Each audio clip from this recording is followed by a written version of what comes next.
ಕಾತ್ಯಾಯನವರು. ಅಂದರೆ ನಾವೀಗ ಪ್ರಕರಣಕ್ಕೆ ಸಂಬಂಧಪಟ್ಟಂತೆ ಈಗ ಆಲ್ರೆಡಿ FIR ಮಾಡಿರೋ ಪ್ರಕರಣ ಮಾತ್ರ ಈಗ ಪರಿಗಣನೆಗೆ ತೆಗೆದುಕೊಂಡು SIT ಅನ್ನು ರಚನೆ ಮಾಡಲಾಗಿದೆ.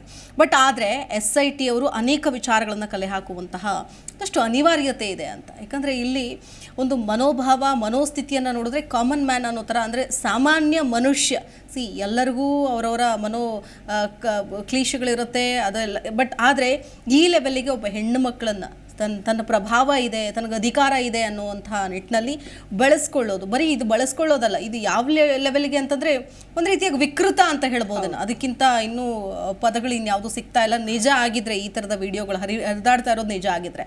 ಬಟ್ ಆದರೆ ಈ ಆಯಾಮದಲ್ಲಿ ತನಿಖೆಗಳು ಬಹಳ ಅವಶ್ಯಕತೆ ಅಂತ ಅನಿಸುತ್ತೆ. ಏನು ಹೇಳ್ತೀರಿ? ಈ ಮಟ್ಟಕ್ಕೆ ಹಬ್ಕೊಂಡಿದೆ ಅಂತ ಅಂದರೆ ಇದು ಸತ್ಯನೇ ಮೊದಲನೇದಾಗಿ. ಈಗ ಸರ್ ಹೇಳ್ದಂಗೆ ಒಬ್ಬರು ಇಬ್ಬರು ಯಾರೋ ಒಬ್ಬರು ಮಾಡಿದ್ರು, ಇನ್ಯಾರೋ ಒಬ್ಬರು ಅದನ್ನು ಪ್ರಭಾವಕ್ಕೆ ಅವ್ರನ್ನ ಚೂ ಬಿಟ್ಟಿದ್ದಾರೆ ಅಂತ ಇಲ್ಲಿ ಒಂದು 2 3 ಸಂಖ್ಯೆಯಲ್ಲಿ ಆಯಿತು ಅಂತ ಅಂದರೆ ಪರವಾಗಿಲ್ಲ. ಇದು ಸಾವಿರಗಟ್ಟಲೆ, ನಾಟ್ ಇವನ್ ಡಬಲ್ ಡಿಜಿಟ್, ಸಾವಿರಗಟ್ಟಲೆ ಅಂತ ಅಂದರೆ ನಾನು ಅದನ್ನೇ ಹೇಳಿದ್ನಲ್ಲ ಆವಾಗಲೇ, ಇವ್ರು ಸತ್ಯ ಮಾತಾಡೋಕ್ಕೆ ಯಾಕೆ ಇವ್ರು ಹಿಂಜರಿತಾ ಇದ್ದಾರೆ? ಒಬ್ಬರು ಇಬ್ಬರು ಡೇರ್ ಆ್ಯಂಡ್ ಡೆವೆಲಾಗಿ ಬಂದು ಹೇಳಬೇಕು ಮೊದಲನೇದಾಗಿ. ಮತ್ತು ಇಲ್ಲಿ ಏನಾಗುತ್ತೆ, ನೀವು ಕೇಳಿದ ಹಾಗೆ ಇವರನ್ನ ಇಮ್ಮಿಡಿಯೇಟಾಗಿ ಏನೋ ಆ್ಯಕ್ಷನ್ ತೊಗೊಂಡ್ರು ಮಾಡಿದ್ರು ಅಂತಂದರೆ ಇರ್ತಕ್ಕಂಥದ್ದು ಕಾಂಗ್ರೆಸ್ ಸರ್ಕಾರ ಪರ್ಪಸ್ಸಾಗಿ ಮಾಡಿದ್ದಾರೆ. ಪರ್ಪಸ್ಸಾಗಿ ಇವಾಗ ಹೇಳಿದ್ರಲ್ಲ, ಬೇಕು ಅಂತ ಹೆಣ್ಮಕ್ಳು ಹೋಗಿದ್ದಾರೆ, ಬೇಕಾದಷ್ಟು ಸೋಷಿಯಲ್ ಮೀಡಿಯಾದಲ್ಲಿ ಮಾತಾಡ್ತಾ ಇದ್ದಾರೆ. ಎಲೆಕ್ಷನ್ ಟೈಮಲ್ಲೇ ಯಾಕೆ ಹರಿಬಿಟ್ರು? ಇವ್ರಿಗೆ ಧೈರ್ಯ ಇದೆ, ಇಂಥ ಕಚಡ ಕೆಲಸ ಮಾಡಿ ಎಲೆಕ್ಷನ್ಗೆ ನಿಂತ್ಕೊಳ್ಳೋ ಧೈರ್ಯ ಮಾಡ್ತಾರೆ ಅಂತ ಅಂದರೆ ಅವ್ರು ಎಲೆಕ್ಷನ್ನಲ್ಲಿ ಸೋಲ್ಸಕ್ಕೆ ಯಾಕೆ ಧೈರ್ಯ ಮಾಡಬಾರ್ದು? ಅವರು ಧೈರ್ಯ ಮಾಡಿದ್ದಾರೆ. ನೋಡಿ, ಸ್ವಲ್ಪ ಇತಿಹಾಸ ನೋಡಿ. ಇದೇ ತರ ಪ್ರಕರಣ ರಮೇಶ್ ಜಾರಕಿಹೊಳಿ ವಿಚಾರದಲ್ಲಿ ಎಲೆಕ್ಷನ್ ಟೈಮಲ್ಲೇ ಆಯಿತು. ಬಟ್ ಎಲೆಕ್ಷನ್ ಗೆದ್ದು ಬಂದು ಸುಮಾರು ಇತಿಹಾಸಗಳು ನೋಡಿದಾಗ ಸೊ ಇಲ್ಲಿ ಸ್ವಲ್ಪ ನಾವು ಜನಗಳು ಸಹ ಸ್ವಲ್ಪ ಒಂದು ಎಚ್ಚರಿಕೆ ಮತ್ತು ಬುದ್ಧಿವಂತಿಕೆಯನ್ನು ಪ್ರದರ್ಶನ ಮಾಡಬೇಕು. ಏನಕ್ಕೆ ಇಂಥವ್ರಂತ ಗೊತ್ತಿದ್ದು ನಾವು ಇವ್ರನ್ನ ಜನಪ್ರತಿನಿಧಿಗಳಾಗಿ ಆಯ್ಕೆ ಮಾಡ್ತೀವಲ್ಲ, ಇದು ನಮ್ದು ತಪ್ಪಿರುತ್ತೆ.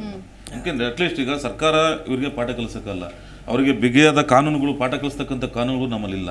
ಏನಕೆಂದರೆ ಎಷ್ಟೋ ರಾಜಕಾರಣಿಗಳು ಈ ಒಂದು ಪ್ರಕರಣಗಳಲ್ಲಿ ನೈತಿಕವಾಗಿ ಕ್ಷಮೆಯಾಚಿಸೇ ಹೊರತು ಶಿಕ್ಷೆಯನ್ನು ಅನುಭವಿಸ್ತಿರ್ತಕ್ಕಂಥದ್ದು ಯಾವುದೋ 1-2 ಪ್ರಕರಣ ಬಿಟ್ಟರೆ. ನೀವು 1973 ಮೊರಾರ್ಜಿ ದೇಸಾಯಿ ಅವರು ಪ್ರೈಮ್ ಮಿನಿಸ್ಟರ್ ಆಗಿದ್ದಾಗ ಉಪಪ್ರಧಾನಿ ಅವ್ರ ಮಗನೇ ದೊಡ್ಡ ಹಗರಣದಲ್ಲಿ ತಗಲಾಕೊಂಡಿದ್ರು ಮೇಡಮ್. ಯಾರಿಗಾಯ್ತು? ಎನ್.ಡಿ. ತಿವಾರಿ ಅಂತೇಳಿ ರಾಜ್ಯಪಾಲದ ನಮ್ಮ ಆಂಧ್ರ ಪ್ರದೇಶ ರಾಜ್ಯಪಾಲರಾಗಿದ್ದರು. ಯಾವುದೋ ಒಂದು ವಾಹಿನಿ ಒಂದು ಸ್ಟಿಂಗ್ ಆಪರೇಷನಲ್ಲಿ 3 ಜನ ಹೆಣ್ಮಕ್ಳ ಜೊತೆ ಅಧಿಕೃತ ನಿವಾಸದಲ್ಲಿ ಲೈಂಗಿಕ ಕ್ರಿಯೆಯಲ್ಲಿ ತೊಡಗಿರ್ತಾರೆ. ಅವರು ಜಸ್ಟ್ ಕ್ಷಮೆ ಕೇಳಿದ್ರು ಹೊರತು ರಾಜೀನಾಮೆ ಕೊಟ್ಟವ್ರದ್ದು ಪನಿಷ್ಮೆಂಟ್ ಆಗಲಿಲ್ಲ.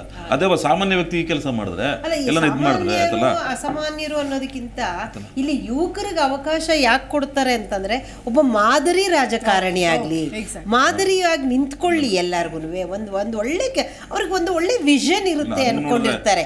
ಈ ತರ ವಿಷನ್ ಅಲ್ಲ, ಇದು ವಿಕೃತಿ ಇದೆ ಅಂತ ಯಾರಿಗ್ ಗೊತ್ತಿರುತ್ತೆ? ಮಲ್ಗತಿ ಸರ್, ಅಂದ್ರೆ ಈಗಾಗಲೇ ಪ್ರಭಾವ ಅನ್ನೋದನ್ನ ನಾವು ಬಹಳ ಕೇಳ್ತಾ ಇದ್ದೀವಿ, ಅಧಿಕಾರ ದುರ್ಬಳಕೆ ಪ್ರಭಾವ. ಬಟ್ ಆದರೆ ಈ ಒಂದು ಸಂದರ್ಭಕ್ಕೆ ನೋಡೋದಾದರೆ ಇಲ್ಲಿ ಹೆಣ್ಣುಮಕ್ಕಳು ಎಷ್ಟೋ ಜನ ಮುಂದೆ ಬಂದು ಕಂಪ್ಲೇಂಟ್ ಕೊಡ್ತಾ ಇಲ್ಲ, ಯಾಕೆ ಅಂತ ಹೇಳ್ತಾ ಇದ್ದೀವಿ. ಬಟ್ ಆ ಮಟ್ಟಿಗಿನ ಪ್ರಭಾವವನ್ನು ಅಥವಾ ಆ ಒಂದು ಭಯ ಕೂಡ ಇದೆ. ಸೊ ಅಂದರೆ ಮುಂದೆ ಬಂದರೆ ಎಲ್ಲಿ ನಮಗೆ ತೊಂದರೆ ಆಗುತ್ತೋ, ಅಥವಾ ಅದನ್ನು ನಿಂತು ಫೈಟ್ ಮಾಡಿ ಹೋರಾಟ ಮಾಡಿ ಅದನ್ನ ಗೆದ್ದುಕೊಂಡು ಹೊರಗಡೆ ಬಂದರೂ ಕೂಡ ಎಷ್ಟೋ ಜನ ಬೇರೆ ಪಕ್ಷದವರೇ ಕರ್ಕೊಂಡು ಬಂದಿರ್ತಾರೆ ಅನ್ನುವಂತಹ ಒಂದಷ್ಟು ಟೀಕೆ ಟಿಪ್ಪಣಿಗಳನ್ನು ಕೂಡ ಎದುರಿಸಬೇಕಾಗತ್ತೆ. ಅಂದರೆ ಆ ಲೆವೆಲ್ಲಿಗೆ ಹೋಗ್ಬಿಟ್ಟಿದೆ. ಸೊ ಹಾಗಾಗಿ ಎಷ್ಟೋ ಜನ ಮುಂದೆ ಬರೋದಕ್ಕೂ ಇದು ಮಾಡ್ತಿದ್ದಾರೆ ಅಂತ ಏನು ಹೇಳ್ತಿದ್ದೀರಿ? ಇಲ್ಲ ಮೇಡಮ್, ಅದಕ್ಕೆ ಹೇಳ್ದಲ್ಲ ನಾನು, SIT ವತಿಯಿಂದ ಈ ರಾಜಕಾರಣಿಗಳು ಇನ್ವಾಲ್ವ್ಮೆಂಟ್ ಇರೋದ್ರಿಂದ, ಅದರಲ್ಲಿಯೂ ಪ್ರಭಾವಿ ರಾಜಕಾರಣಿಗಳಿರೋದ್ರಿಂದ ಜನ ಹೆದರೋದು ಸ್ವಾಭಾವಿಕ.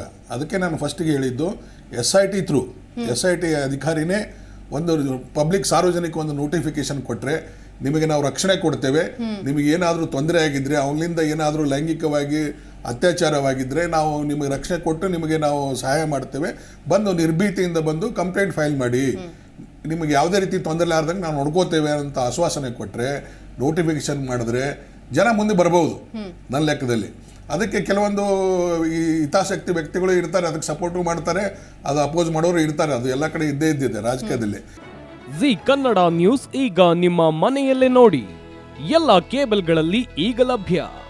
ಸನ್ direct 292, Jio TV 1334, U digital 162, city cable 51, GTPL 17, Abhishek cables 821, rock line telecommunication 51, Shri Basaveshwara number 60, Vinayaka digital number 53, in digital number 896ರಲ್ಲಿ.